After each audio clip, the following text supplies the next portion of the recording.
ওমা হ্যাঁ। রান্না হয়ে গেছে? হ্যাঁ। কি রান্না করলে? কেন দেখাবি? হ্যাঁ দেখাও তো, আসো। চল।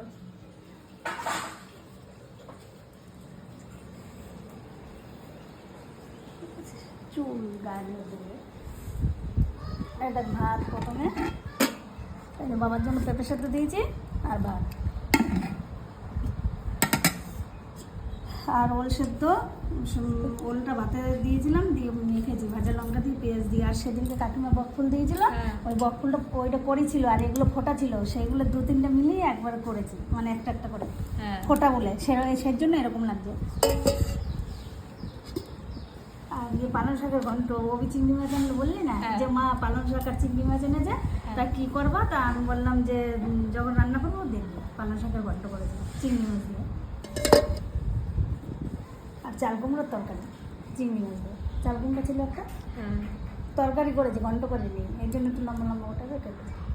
ঠিক আছে, চলো খেয়ে নি। চলো।